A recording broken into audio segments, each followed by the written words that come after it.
The truth most beginners don't realize: saving money alone will never make you rich. It can make you safer, it can make you calmer, it can keep you out of debt and buy you time when life hits hard. But if your entire financial plan is just earn, save, repeat, you are building stability, not wealth. And those are not the same thing. One protects your present, the other changes your future. This is where most people get confused. They think saving and wealth building are basically the same process, just with different speeds. They are not. Saving is about storing money. Building wealth is about multiplying money. One protects what you already earned. The other creates growth beyond your labor. If you only save, your money sits still while inflation, rising costs, and time slowly eat its real power. That means discipline alone can still leave you financially stuck. That does not mean saving is useless. It is essential.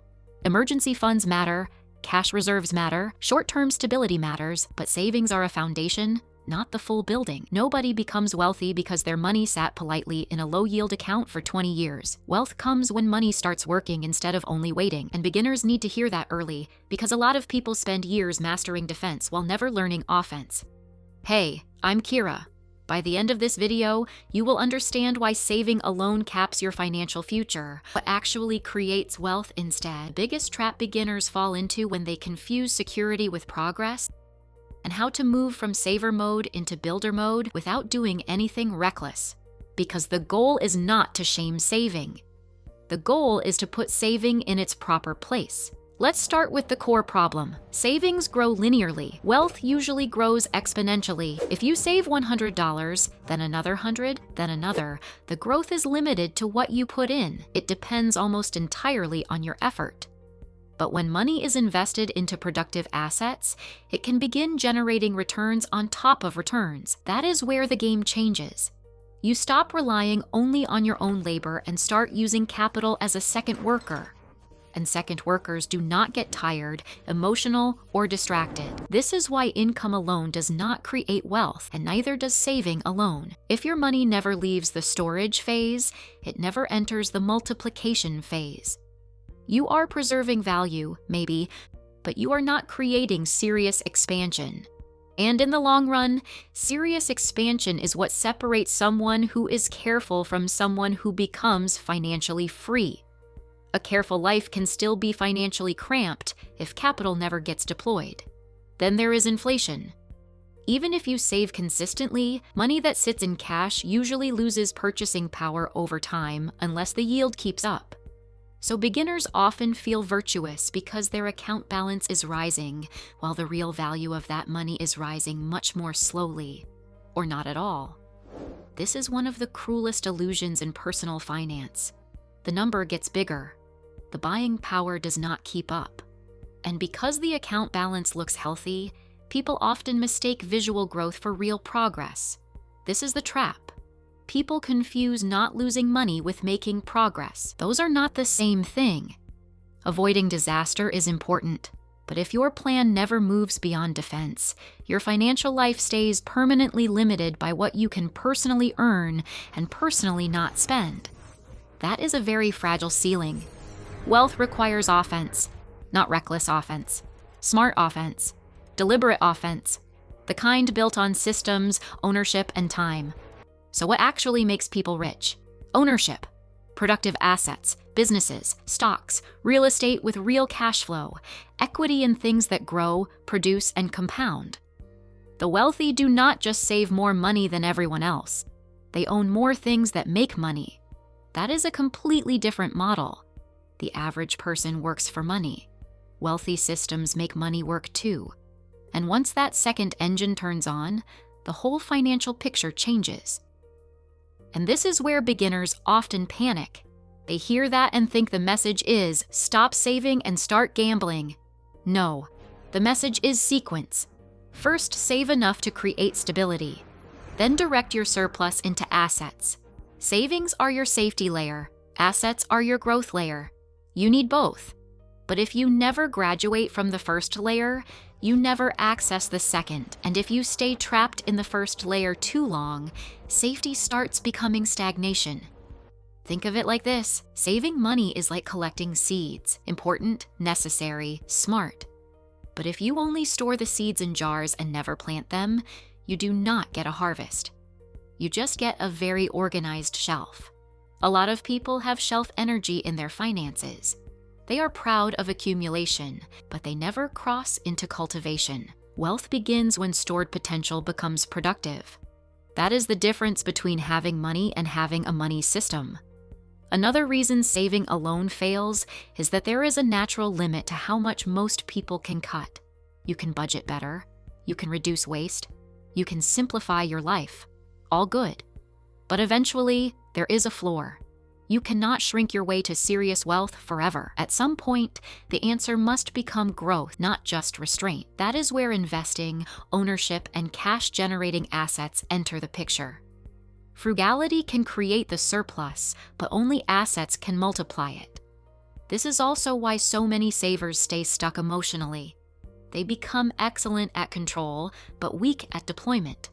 They know how to delay gratification, but not how to turn capital into something productive. They feel safe keeping money close, even when keeping it too close is what slows them down. That mindset feels responsible. Over time, it can become expensive fear wearing a responsible face. Security is useful. Overprotection is costly. There is also a deeper psychological issue here. Saving gives immediate emotional relief. Investing often creates immediate emotional discomfort. Saving feels clean, visible, and controllable. Investing feels uncertain, delayed, and harder to evaluate day to day. So beginners often overvalue the emotional comfort of cash and undervalue the long-term power of ownership. In other words, they choose what feels safer now instead of what builds strength later. That is a human reaction. It is also a financially limiting one. This is why rich people often sound repetitive when they talk about assets. They are not obsessed with money in the abstract. They are obsessed with what money can become once deployed correctly. A dollar sitting still is one thing. A dollar inside a productive business, index fund, rental unit, or cash flowing system is another. $1 waits. The other dollar works. And over years, the gap between waiting money and working money becomes enormous. So here is the shift. Stop asking only, how much did I save this month? Start asking, how much of my money is now positioned to grow? That question changes everything. Because wealth is not just about retained income. It is about deployed capital. It is about how much of your money has been sent out to do useful work on your behalf. That single question separates a saver's mindset from an investor's mindset almost instantly. If you want a practical framework, think in 3 layers. Layer 1, survival cash, money for bills and emergencies. Layer 2, stability cash, short-term goals and reserves. Layer 3, growth capital, money that goes into assets. Most people understand the first 2. The third is where wealth begins. If layer 3 stays empty forever, rich is not coming. You may become more organized. You may become more disciplined, but you will not create real wealth without that growth layer. Let me make this even clearer. Imagine 2 people with the same income and the same level of discipline. Person A saves aggressively, but keeps everything in low-yield cash forever. Person B builds an emergency fund too, but then starts moving surplus into broad investments and productive assets consistently. In year 1, they may look similar. In year 5, the difference becomes visible. In year 15, they are living in different financial realities. Same effort, same salary, different use of capital. That is the part beginners almost never see at first. Wealth is usually not built by one dramatic leap. It is built by changing the function of your money. At first, all money is survival money. Then some of it becomes stability money. Eventually, some of it must become growth money. If you never promote your money into a higher role, it stays trapped doing small jobs forever. And small jobs, no matter how responsibly done, do not usually create financial freedom. So here is your move this week. Look at your current money setup and divide it into those 3 layers. Ask yourself one brutally honest question. Do I actually have a growth layer, or am I just hoarding security and calling it a plan? If the answer is no growth layer, your next step is not to save harder. It is to start directing some surplus toward productive assets consistently. Small amounts count. The behavior matters first. The scale comes later. Saving money is important, But saving money alone will never make you rich, because rich is not created by storage. It is created by ownership, compounding, and capital that keeps working after you stop. Save first? Yes. Stay safe? Yes. But do not confuse preparation with completion. Safety is step one. Wealth is what comes after. And the longer you wait to make that transition, the more expensive the delay becomes. That is the full picture. The truth most beginners don't realize is that saving is defense, not the whole game. Build the safety layer, then move into growth, because money sitting still can protect you. Money in productive assets can change your life. Subscribe if this helped, and I'll see you in the next video.